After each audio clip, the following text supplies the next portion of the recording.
నమస్కారం కిరణ్ టీవీ ప్రేక్షకులకి స్వాగతం. ప్రస్తుతం మనతో పాటు ఉన్నారు ఫేమస్ న్యూమరాలజిస్ట్ చంద్రమౌళి యాదవ్ గారు. నమస్కారం సార్. నమస్కారం సార్, మన ఇంట్లో పప్పులు కానీ ఉప్పులు కానీ అయిపోయినప్పుడు తెలిసిన వాళ్ళ దగ్గర లేదా పక్కింటి వాళ్ళ దగ్గర అడిగి తెచ్చుకుంటూ ఉంటాం. పప్పులు కానివ్వండి, ఉప్పులు కానివ్వండి, ఏది అయిపోయినా కూడా తెచ్చుకుంటూ ఉంటాం. సహజంగా ఉప్పు మాత్రం అస్సలు తెచ్చుకోకూడదు అని అంటూ ఉంటారు. మళ్ళీ ప్రత్యేకమైన రోజులు కూడా ఉంటాయి, తెచ్చుకోవాల్సినవి, తెచ్చుకోకూడనివి. సో అలానే ఏదైనా ఇల్లు కాల్ చేసినప్పుడు పసుపు, ఉప్పు అలాంటివి కూడా మన ఇంటికి రిటర్న్ తెచ్చుకోకూడదు అని అంటారు. అది ఎంతవరకు నిజం సార్? ఒకవేళ తెచ్చుకుంటే ఎలా ప్రభావం చూపిస్తుంది మన లైఫ్లో? ఒక్కసారి తెలియజేయండి సార్. చెప్తామా.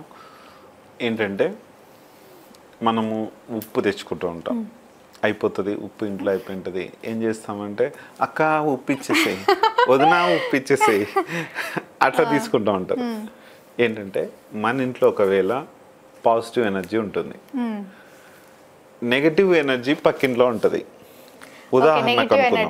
ఉదాహరణకి అది ఆ నెగటివ్ ఎనర్జీ ఏదైతే ఉందో ఈ ఉప్పుతో పాటు వస్తుంది వాళ్ళ ఇంట్లో. ఇప్పుడు ఈ ఉప్పు ఏం చేస్తుందంటే ఎక్కడైతే నెగటివ్ ఉందో అది లాక్కుండే గుణం ఉంటుంది ఉప్పుకి కానీ వినాయకుడి ఫోటోకి కానీ. గుర్తుపెట్టుకోండి, వినాయకుడి ఫోటో కూడా నెగిటివ్ లాక్కుండే ఉంటుంది. వినాయకుడి ఫోటో ఎప్పుడైనా మనము గిఫ్ట్ల ద్వారా కానీ లేదంటే మనకు కొనుక్కొచ్చుకున్నా కానీ ఆ వినాయకుడి ఫోటో ఒక 1 month కన్నా ఎక్కువ ఇంట్లో ఉంచకండి. ఒకవేళ ఉంచుకోవాలి అంటే నిమ్మకాయ తీసుకోండి, ఉప్పు తడిపి దాన్ని బాగా మాలిష్ చేసి మనం క్లీన్ చేస్తుంటాం కదా, ఆ క్లీనింగ్ తా పోదు, బాగా నెగిటివ్ తీసుకునే గుణం ఉంటుంది వినాయకుడి ఫోటోకి కానీ ఉప్పుకి కానీ.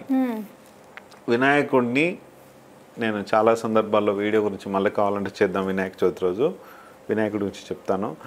మనం వీధుల్లో వినాయకుడికి విగ్రహం పెట్టడానికి ఒక మంచి శాస్త్రీయమైన సైంటిఫిక్ రీజన్ ఉంది. ఏంటంటే సైంటిఫిక్ రీజన్ వచ్చేసి ఆ యొక్క మన ఇళ్ళల్లో కావచ్చు, మన గల్లీల్లో కావచ్చు, మన రోడ్ల మీద కావచ్చు, ఎక్కడైనా సరే ఆ నెగిటివ్ తీసుకునే గుణం ఉంటుంది.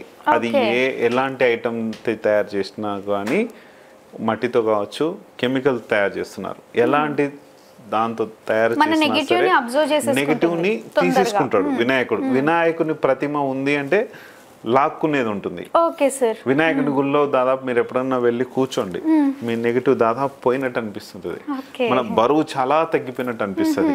అంటే అంతటి పవర్ ఉంటుంది వినాయకుని గుడికి. కానీ వినాయకుడి దగ్గర కూర్చోండి, జస్ట్ ఒక 1-2 meters దూరంలో కూర్చున్నా లాగేస్తాడు మన నెగిటివ్ని. చూసుకొని చేసుకోండి.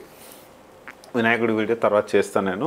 ఇప్పుడు ఉప్పు గురించి కాబట్టి ఉప్పు గురించి మనం ఏంటంటే ఈ ఉప్పు నెగిటివ్ని అబ్జర్వ్ చేసుకుంటుంది. అందుకే మన ఇళ్ళలో ఖచ్చితంగా ఒక బౌల్లో ఒక రా సాల్ట్ అంటే కళ్ళు ఉప్పు అంటాం కొన్ని చోట్ల, ఆ సాల్ట్ని ఒక గ్లాస్ బౌల్లో పెట్టి ఒక 1 week కనీసము. ఇప్పుడు ఈరోజు మండే పెడితే మళ్ళీ మండే రోజు తీసి పెట్టుకుంటా ఉండండి హాల్లో. మన ఇంట్లో నెగిటివ్ అంతా తీసేసుకొని అది మళ్ళీ ఏం చేస్తారంటే ఒక బౌల్లో వేసి ఒక మూలకు పెట్టమంటున్నారు. ఒక జస్ట్ మనకు రౌండ్ ఇంట్లో మధ్యలో పెట్టుకుంటే ఎక్కడైనా ఎవరు తగలని చోట, టీ టేబుల్ మీద సరే, ఎవరు తగలని చోట కానీ అట్లాంటి చోట్ల పెట్టుకుంటే మంచిది. ఆ పవర్ ఏదైతే ఉందో నెగిటివ్ తీసేసుకుంటుంది. దీన్ని ఏం చేయాలని మళ్ళీ అడుగుతారు. దీన్ని ఏం చేయాలంటే అంటే లెట్రిన్ బేసిన్ ఉంటుంది, లేకపోతే వాష్ బేసిన్ ఉంటుంది, ఇంట్లో సింక్ ఉంటుంది, అట్లాంటి వాటిలో వేసి దీన్ని ఫ్లష్ చేస్తే వెళ్ళిపోతుంది. ప్రతి మండే రోజు పెడితే మళ్ళీ మండే రోజు తీసి మళ్ళీ కొత్తది పెట్టాలి.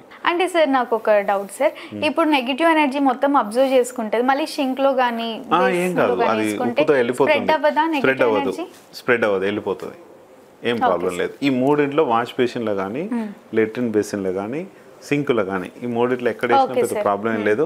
ఎక్కువ శాతం లెట్రిన్ బేసిన్లో వేయండి. దానిలో ఫస్ట్ ఆప్షన్ అది.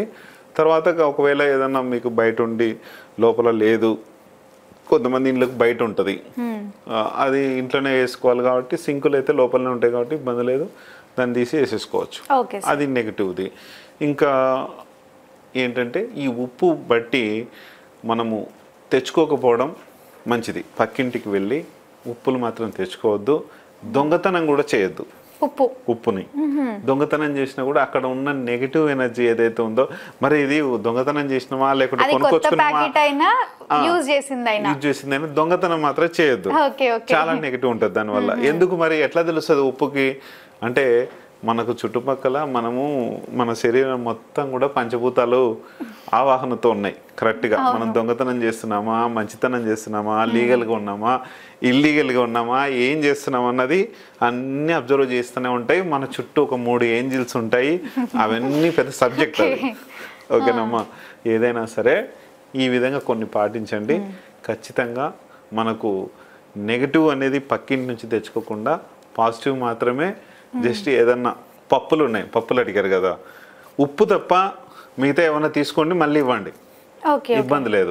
పప్పులు కానీ చక్కెర కానీ ఏమైనా తెచ్చుకుంటుంటారు, అది రిటర్న్ ఇచ్చుకోవచ్చు. ఉప్పు మాత్రం మళ్ళీ తీసుకోవద్దు, ఇచ్చుకోవద్దు, ఏది చేయకండి. తప్పకుండా సార్. పక్కింట్లో నుంచి కానీ తెలిసిన వాళ్ళ ఇంట్లో నుంచి కానీ ఉప్పుని మనం తెచ్చుకుంటే ఆ ఉప్పుకున్న ఎనర్జీ మనకి ఇంపాక్ట్ అవుతుంది అని ఎంతో చక్కగా తెలియజేశారు సార్. Thank you. చూసారు కదా, మా వీడియో మీకు తప్పకుండా నచ్చిందని అనుకుంటున్నాను. అయితే లైక్ చేయండి, షేర్ చేయండి, మా ఛానల్ని సబ్స్క్రైబ్ చేసుకోండి. సార్ని కలవాలి, మరిన్ని వివరాలు తెలుసుకోవాలి అనుకుంటే వీడియోలో స్క్రోల్ అవుతున్న నెంబర్ని కాంటాక్ట్ అవ్వండి. Thank you.